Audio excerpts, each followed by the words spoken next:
stop everything right now, because a few tiny pennies most people ignore every day could secretly be worth a life-changing amount of money. And right now, collectors behind closed doors are competing to get their hands on some of the rarest wheat pennies ever discovered. Face screaming in fear. Most people see a penny and think it's completely worthless. They drop it into jars, leave it in drawers, or spend it without even looking twice. But hidden among millions of ordinary coins are a few wheat pennies that collectors would pay thousands, sometimes even hundreds of thousands of dollars to own. What makes this even more shocking is that many of these valuable pennies don't look special at all. Some are scratched, worn down, and dark after decades of circulation. To most people, they look like damaged coins, but to collectors, they can be rare treasures hiding in plain sight. For years, coin hunters have searched through pocket change, old piggy banks, and forgotten coin collections, hoping to discover one of these legendary pennies. And every once in a while, someone finds one sitting in the most ordinary place imaginable. In this video, we're revealing 3 wheat pennies that have become famous among collectors because of their rarity and shocking value. These coins have surprised the coin collecting world and turned simple pocket change into something truly extraordinary. So, before you skip past this, check your change, because the 1957 wheat penny might look like a common coin, but under the right conditions, it can be worth far more than 1 cent. The year 1957 was near the end of the Lincoln Wheat cent series.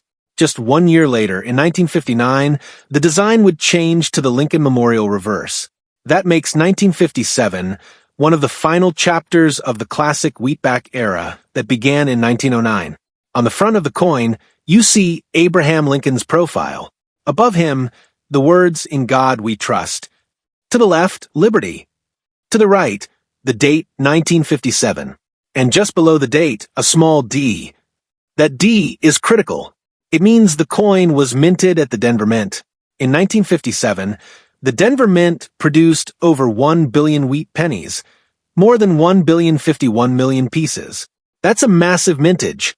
At first glance, that makes the 1957 D seem extremely common. And in circulated condition, it is. But here's what most people don't understand. In coin collecting, value is not just about how many were made. It's about how many survive in high grade today. Most 1957 wheat pennies went straight into circulation. They were used daily in vending machines, stores, and gas stations throughout the late 1950s and 1960s. As a result, many surviving examples show wear. Look closely at Lincoln's hair. In circulated coins, the detail above his ear becomes flat. The cheek loses sharpness. The jawline blends into the rest of the portrait. Flip the coin over and inspect the wheat stalks. In worn examples, the fine lines inside the wheat become weak or completely smooth. Now imagine finding a 1957 wheat penny with full detail, strong luster, and minimal contact marks. That's where things get interesting. Uncirculated examples are far more desirable than worn ones. And within uncirculated coins, there are levels of quality. The sharpness of the strike matters. The brightness of the luster matters. The number of small contact marks matters. And then there's color. Copper coins are classified as brown, red-brown, or red. Most 1957 pennies you'll see are brown or red-brown due to oxidation over time. But full red examples, coins that still have their original bright orange-red mint color, are significantly more valuable in high grades. A mint state brown coin might be worth a modest premium. A mint state red coin in high grade can be worth many times more. In top certified grades, values can climb dramatically, especially for coins with exceptional eye appeal. Now, let's talk about something even more exciting. The 1957 double die obverse. While the 1957 double die is most famous from the Philadelphia Mint without mint mark, you should still inspect every 1957 carefully. Look closely at the lettering in God We Trust and Liberty. True double die coins show clear separation in the design, not just blurry or machine doubling. The doubling appears as a distinct second image. Even though the major double die variety is associated with the Philadelphia issue, Collectors examine all 1957 coins carefully because varieties and minor doubling can still carry premiums. You should also inspect the mint mark. Sometimes repunched mint marks occur when the D was stamped more than once at slightly different angles. Under magnification, you may notice a shadow or overlapping effect around the letter. These varieties are collectible and can increase value. Next, look for errors. Off-center strikes, where the design is shifted noticeably to one side. Clipped planchets, where part of the coin's edge is missing due to a cutting error. Lamination errors, where the metal appears to peel or split. Die cracks, visible as raised lines across the coin surface. Even small errors can make a common date coin far more desirable. Now, here's something extremely important. Never clean your 1957 Wheat penny. Cleaning removes the original mint surface and leaves scratches that collectors immediately notice. Even wiping a coin with a cloth can reduce its grade. Collectors prefer natural toning and original surfaces, even if the coin looks slightly dull, over artificially brightened pieces. If you believe you have a high grade or error example, consider professional authentication and grading. A certified grade gives buyers confidence and can significantly affect value.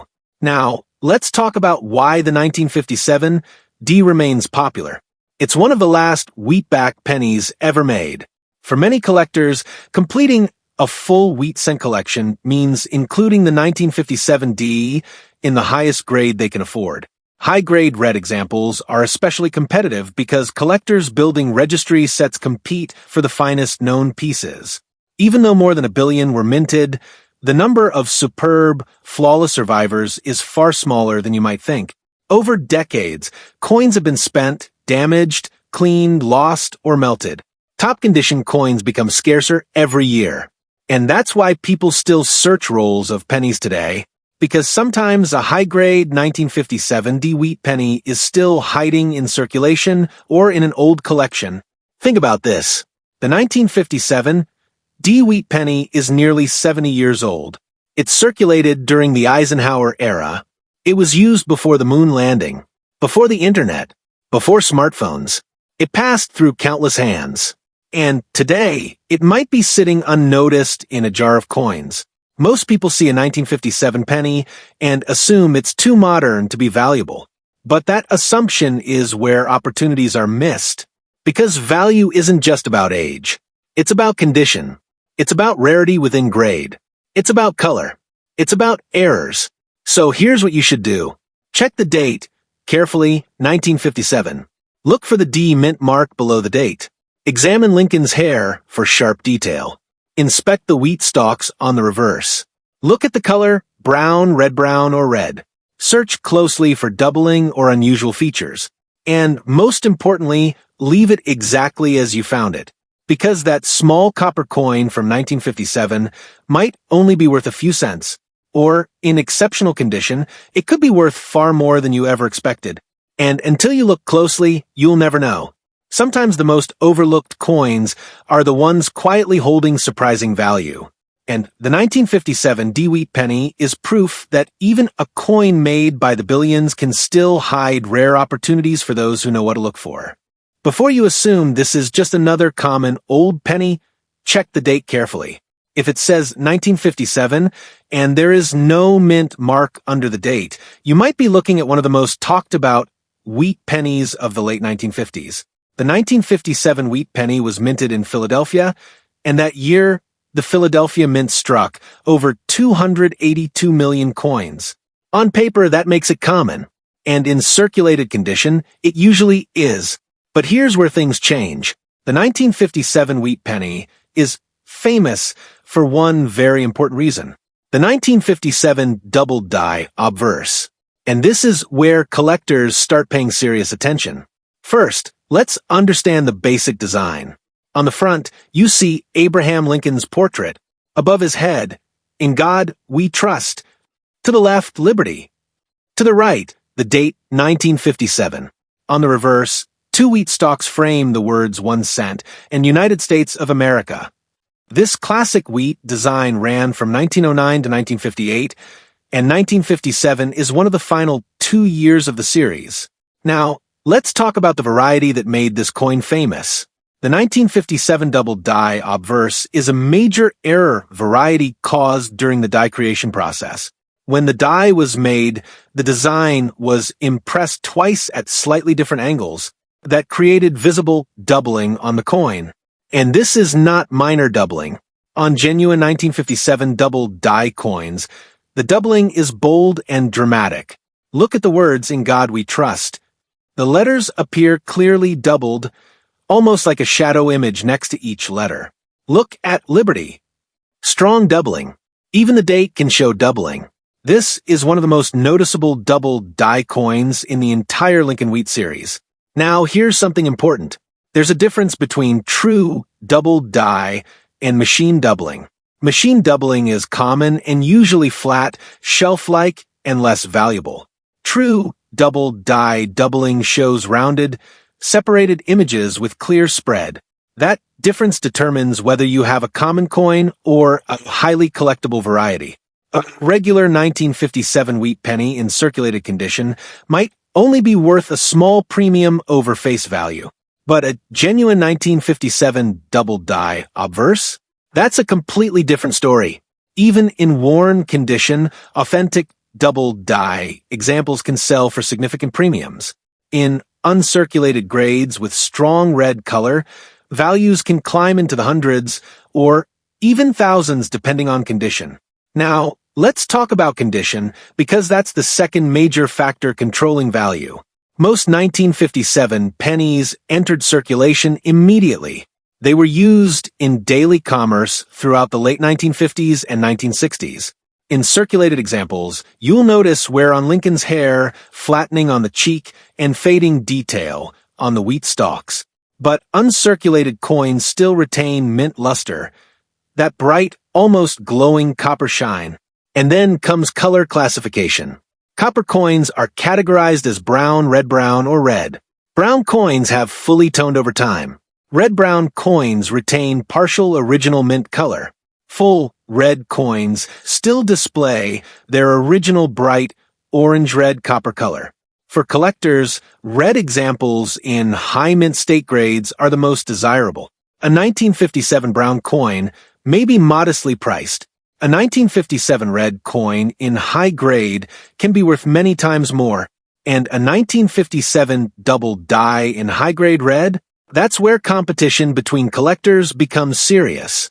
Now, let's discuss something many people overlook. Even though 282 million coins were minted in Philadelphia in 1957, not all survive today in top condition. Coins get spent, lost, damaged, cleaned, corroded, and cleaning is something you must never do. Cleaning a 1957 wheat penny, especially a potential double die, can destroy its value instantly. Even light rubbing leaves microscopic scratches. Collectors prefer original surfaces, even if they look darker or toned. If you believe you've found a double die example, examine it under magnification. Look specifically at "In God We Trust, Liberty," the date 1957. Strong, clear separation in the lettering is the key. If the coin looks promising, consider professional authentication. Certification confirms whether the doubling is genuine and assigns an official grade, which significantly affects market value. Beyond double dies, you should also check for off-center strikes, clip planchets, lamination errors, die cracks. While these are less common, they can add premium value to an otherwise ordinary coin. Now think about this. The 1957 wheat penny was minted just 2 years before the wheat design was replaced by the Lincoln Memorial reverse in 1959. That means it represents the final era of the original Lincoln wheat cent design introduced in 1909. It circulated before the space race peaked, before color television became widespread, before the modern era most of us know today, and yet today, it might still be hiding in circulation. Most people see a 1957 penny and assume it's too modern to matter. But the famous double die variety proves otherwise. Sometimes the most valuable coins aren't the oldest. They're the ones with the right mistake. So here's what you should do right now. Check the date, 1957. Look for the absence of a mint mark. That confirms Philadelphia. Examine In God We Trust and Liberty carefully. Look for bold, clear doubling, not flat machine doubling. Inspect the coin's color, brown, red-brown, or red. Check for strong detail in Lincoln's hair and the wheat stalks. And, most importantly, leave the coin exactly as it is. Because a simple 1957 wheat penny might be worth just a few cents. Or, if it's the famous double die obverse in strong condition, it could be worth far more than you ever imagined. And until you look closely, you'll never know. Sometimes history hides in plain sight, even in a coin most people would spend without a second thought. Before you overlook this coin, check the date carefully. If it says 1954 and there's a small D under the year, you're holding a 1954 D wheat penny, a coin from the final years of the classic wheatback design that ran from 1909 to 1958. At first glance, it may not seem special. Abraham Lincoln on the front. In God We Trust across the top, Liberty on the left, the date 1954 on the right, and beneath the date, a small D for Denver. Flip it over and you'll see the familiar wheat stalks framing 1 cent and United States of America. Simple, classic, easy to ignore. But here's what most people don't realize. In 1954, the Denver Mint produced over 251 million wheat pennies. That sounds like a lot. And it is. In circulated condition, the 1954 D is common and usually worth only a small premium over face value. But coin collecting is not just about mintage numbers. It's about condition, color, and quality. Most 1954 D pennies were heavily circulated during the 1950s and 1960s. They were used daily in stores, vending machines, and banks. Because of that, many surviving examples show noticeable wear. Look closely at Lincoln's hair. In worn coins, the detail above his ear becomes flat. The cheek loses sharpness. The jawline blends into the portrait. Now flip the coin over. On circulated pieces, the wheat stalk lines begin to fade. The fine detail inside the wheat grains may be weak or smooth. But if you find a 1954 D with sharp hair detail, bold wheat lines, strong rims, and original mint luster, that's where value begins to climb. Uncirculated coins are much more desirable than worn ones. And within uncirculated coins, there are levels. Collectors pay attention to strike quality, surface preservation, luster strength, contact marks, eye appeal. Now, let's talk about something extremely important with copper coins. Color. Copper coins are classified as brown BN, red-brown RB, or red RD. Most 1954 D pennies you'll find today are brown. Over time, copper naturally oxidizes and darkens. Red-brown coins still retain some original mint color mixed with toning. But full red coins, those that still show bright, original copper color, are the most valuable in high grades. A mint state brown coin might carry a modest premium. A mint state red coin in high grade can be worth many times more. In top certified grades with strong red color and minimal marks, values can rise significantly because collectors building registry quality sets compete for the finest known examples. Now, let's discuss errors and varieties. While the 1954 D is not known for a famous major double die like some other years, you should still inspect it carefully. Look for repunched mint marks. Sometimes the D was stamped more than once, slightly misaligned. Under magnification, you might see a shadow or doubling around the mint mark. Die cracks, raised lines caused by cracked dies during minting. Lamination errors, splits, or peeling in the metal. Off-center strikes, where the design is noticeably shifted to one side. Clipped planchets, where part of the coin's edge is missing due to a cutting error. Even small errors can increase collector interest. Here's something many people don't think about. By 1954, coin production was becoming more efficient. That means many coins were well struck. But finding one that survived nearly 70 years without heavy contact marks or discoloration is much harder than you might expect. And here's a rule you must follow. Never clean a 1954 D wheat penny. Cleaning removes original surfaces and creates hairline scratches that instantly lower value. Even if a coin looks dark or dull, Collectors prefer natural aging over polish shine. If you believe you have a high-grade example or a noticeable error, consider professional grading. Certification confirms authenticity and assigns an official condition grade, which can significantly impact value. Now think about this. The 1954 wheat pennies circulated during the Eisenhower administration. It existed before the interstate highway system was fully built, before the moon landing, before the digital age. It's part of the final stretch of the original wheat cent design, only 4 years before the reverse change to the Lincoln Memorial in 1959. Millions were made, but far fewer survive today in pristine, untouched condition. Most people see a 1954 penny and assume it's too common to matter, but condition separates ordinary coins from valuable ones.